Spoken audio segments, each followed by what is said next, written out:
माँ की ममता। एक छोटे से कस्बे में समीर नाम का लड़का रहता था। बचपन में ही पिता की मृत्यु हो जाने के कारण आर्थिक स्थिति बड़ी दुखदायक थी। समीर की माँ कुछ पढ़ी लिखी जरूर थी, लेकिन उतनी पढ़ाई से नौकरी कहाँ मिलने वाली थी। सो घर में बर्तन मांजकर और सिलाई बनाकर काम करने किसी तरह अपने बच्चों को पढ़ा लिखा रही थी। समीर स्वभाव से थोड़ा शामिल था और अक्सर चुपचाप बैठा रहता था। एक दिन जब वो स्कूल से लौटा तो उसके हाथ में एक लिफाफा था। उसने माँ को लिफाफा पकड़ाते हुए कहा, माँ, मास्टर साहब ने तुम्हारे लिए ये चिट्ठी भेजी है, जरा देखो तो इसमें क्या लिखा है। माँ ने मैंने ये चिट्ठी पढ़ी और मुस्कुराकर बोली, बेटा, इसमें लिखा है कि अपना बेटा काफी ज्यादा होशियार है। इस स्कूल में बाकी बच्चों से तुलना में इनका दिमाग बहुत तेज है और हमारे पास इसे पढ़ाने लायक शिक्षा नहीं है, इसलिए कल से आप इस किसी और स्कूल में भेजे। ये बात सुनकर समीर को स्कूल न जाने से दुख और हुआ, पर साथ ही उसका मन आश्चर्यचकित से भर गया कि वो कुछ खास है और उनकी बुद्धि तीव्र है। माँ ने उसका दाखिला एक अन्य स्कूल में करा दिया और समय बीतने लगा। समीर ने बहुत मेहनत से पढ़ाई की। आगे चलकर उसने सिविल सर्विसेज परीक्षा पास की और आईएएस ऑफिसर बन गया।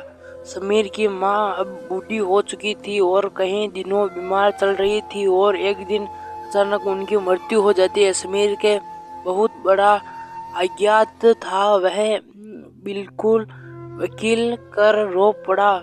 समझ नहीं आ रहा था कि अब अपनी माँ के बिना वो कैसे जिएगा। रोते रोते ही उसने माँ की पुरानी अलमारी खोली और हाथ में उनकी माला, चश्मा और अन्य वस्तु लेकर चूमने लगा और उसने अलमारी में समीर के पुराने खिलौने और बचपन के कपड़े तले संभाल कर रखे थे। समीर एक एक कर सारी चिट्ठी निकालने लगा और तभी उसकी नजर में एक पुरानी चिट्ठी पर पड़ी। दरअसल वह चिट्ठी थी जो मास्टर साहब ने 18 साल पहले दी थी। नम आंखों से समीर उसने पढ़ने लगा।